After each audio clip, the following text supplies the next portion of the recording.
Welcome back to the news at 10. All right, now let's try and take another look at our story on the book launched today titled My Watch. In it, the former president, Olusegun Obasanjo, lashed out at his former deputy, Atiku Abubakar, and the present leadership.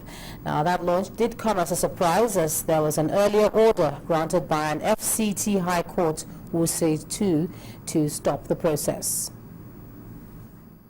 In recent weeks, former President Olusegun Obasanjo has been in the news over comments he made about corrupt practices in the National Assembly. The legislature, which shrouded its corruption in the opaque nature of its budget, have been encouraged through direct payment of money to the legislature to cover up wrongs done by the executive, thereby making the legislature fail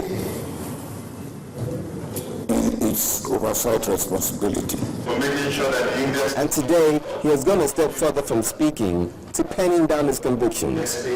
His much anticipated 3-part book, titled My Watch, is being released, but not without controversy. Following what many say are swipes taken at the administration of President Goodluck Jonathan and other top political figures, a court order was placed, barring the launch of the book.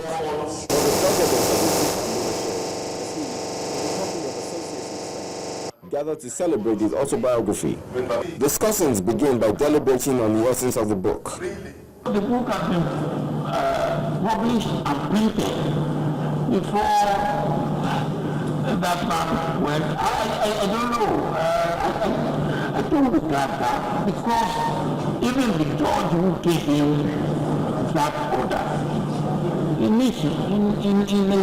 a normal society, in a strong judiciary, he should be sanctioned. And I hope something will happen. Because another thing you don't know, the man went to court and today was fixed for hearing. Today. And then after that, he went to court. I went to another judge to get injunction at 5 p.m. on Friday. Now, what is that? the thing about this man, really, as we've seen in terms of long-term growth, is that he's also a follower. You can see his reluctance, you can see his support, and he says his mind. It's not the first time the president is going to say his mind. I mean, there are calls and columns of papers that show. So we expect a lot of criticism about this publication. And that is good for this publication. It's something that has been said which perhaps has come under levels of people, or something that has been said which is very essential. What is important in our estimation in this country is that we need a truthful leader. When you are talking about another fighting for this book, I was thinking, Olusegun Obasanjo, God's chosen leader. I mean, people have talked about his firm belief in the power of this man. We need people like this. We need people like this to pray consistently for the transformation, the proper transformation of this country. Then, the floor also has its questions for the former president, to which he provides answers. I have to ask one question. I have observed that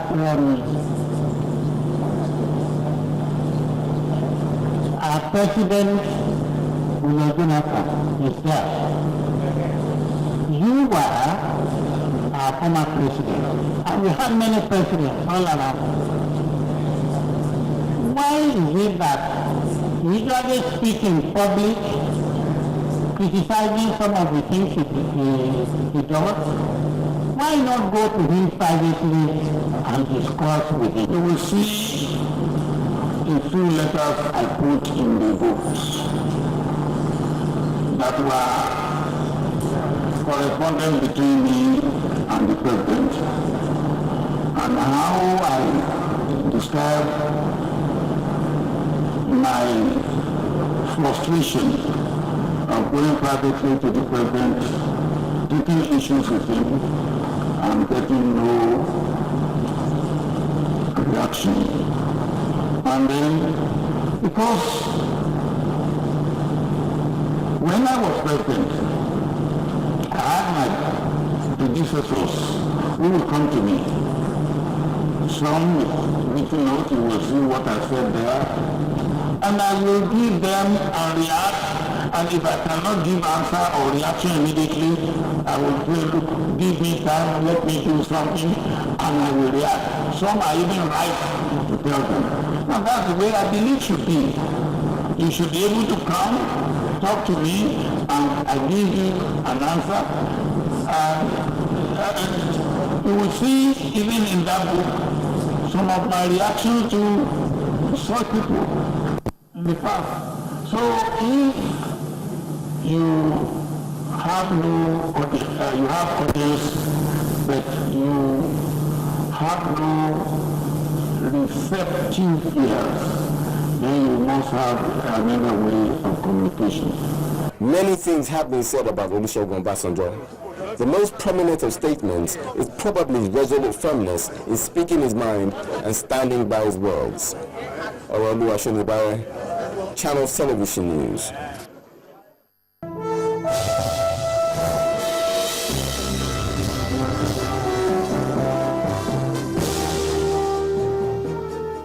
Welcome to Business News. The public and private sectors have been advised to partner against corruption in business and politics.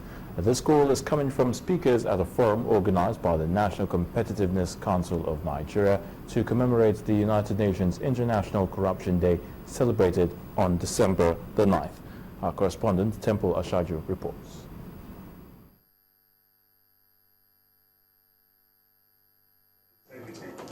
Discussants brainstorming on ways to end corruption in Nigeria.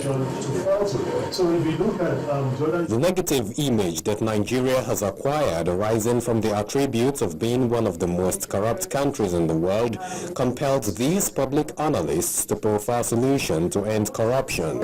Every time everything is said, government does this, government does that. If you send one minister while in office to jail, other ministers will be checkmated. If people know that if we report corruption, we will be protected. We won't lose our jobs. We won't be intimidated. We won't be harassed by the police. We won't be transferred. They will come out and report. Even in the absence of a clear law or whatever you call it, self-regulation by a company is a way to ensure that things are being done properly. Organized by the National Competitiveness Council of Nigeria to observe the International Corruption Day, the speakers are conversing a corruption-free business environment to ensure unhindered growth process. The entire institutions, they're subverted, that's my point. The media, civil society, traditional rulers, labor, all subverted. And it's very dangerous. The whole impetus given to this anti-corruption policy must come from Nigeria. And when I say Nigeria, I mean all components of the Nigerian societies. By deciding not to make corrupt payments, by blowing whistles where we see corruption, and by not giving respect to people who we know have corruptly enriched themselves, and by respecting those who have chosen not to be corrupt and are getting ahead, then we begin to change the norms. The forum agrees that to conquer corruption, political awakening, diversity management, monopoly of power, and a legitimate whistleblowing act are issues that must be addressed. Temple Ashaju, Channels Television News. Now, the bears continue to dominate activities at the equities market as the all-share index dropped further by 0.43% to 32,932.41. And Wado has the rest of the day's closing figures.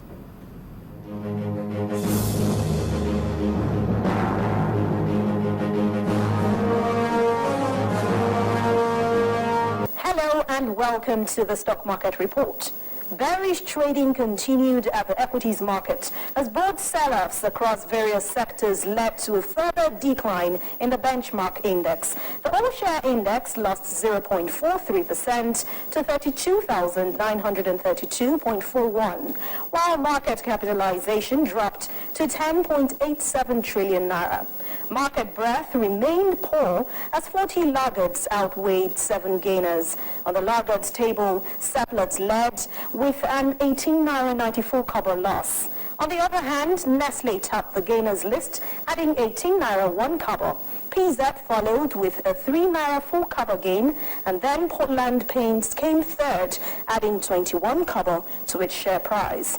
Tuesday's major contributors to market turnover include Guarantee Trust Bank, FPN Holdings, and MTI. And when the closing bell rang, volume traded stood at 354.20 million units, valued at 7.58 billion naira, and exchanged in 4,482 deals. And that's the stock market report. I am Anne Nwawadu.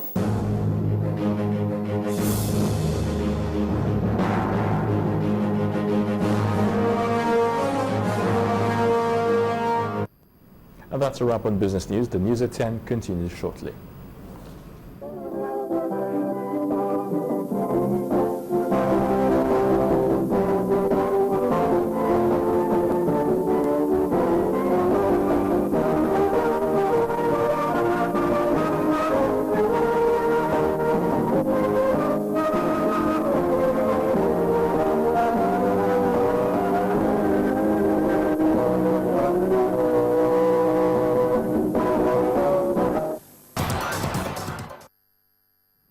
Welcome to Sports News.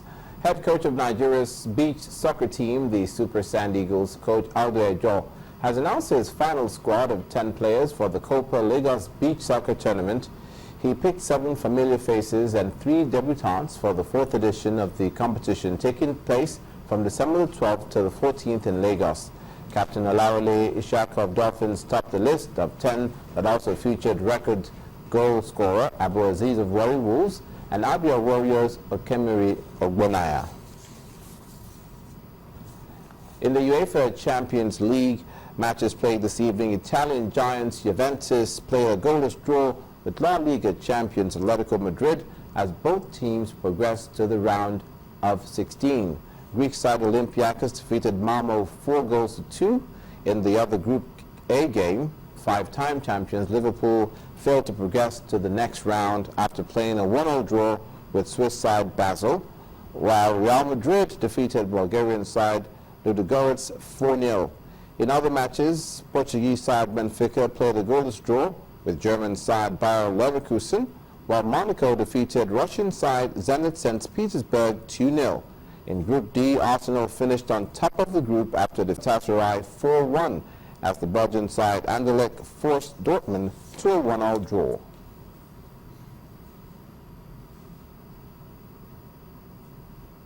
And that's it on Sports News. The News at 10 continues now with Ijoma.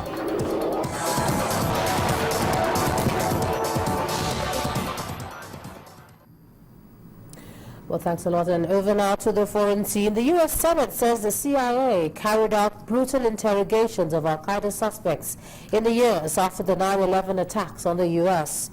The summary of the report compiled by Democrats on the Senate Intelligence Committee said the CIA misled Americans about what it was doing. The information the CIA collected this way failed to secure information that forward any threats, the report had also stated. Now, in a statement, the CIA insisted that the interrogations did help save lives. However, the CIA said it acknowledged that there were mistakes in the program, especially early on when it was unprepared for the scale of operation to detain and interrogate prisoners. The program, known internally as the Rendition, Detention and Interrogation Program, took place from 2002 to 2007 during the presidency of George W. Bush. Suspects were interrogated using methods such as waterboarding, slapping, humiliation, exposure to cold, and sleep deprivation. And the main news again. Former President Olusegun Obasanjo today launched his book titled My Watch, despite a court order stopping the event from holding. Chief Obasanjo defended his action, saying the court's order was an abusive process. The former president also explained that he took to publicly voicing his concerns on the state of the nation due to the frustrations he has faced in getting his messages across to the president. And President Goodluck Jonathan has warned politicians against unguarded utterances and politics of bitterness as the process leading to the 2015 general elections gathers momentum. All right, and that's the news at 10 tonight. Many thanks for staying with us. I'm Ijoma Hunyato. Good night.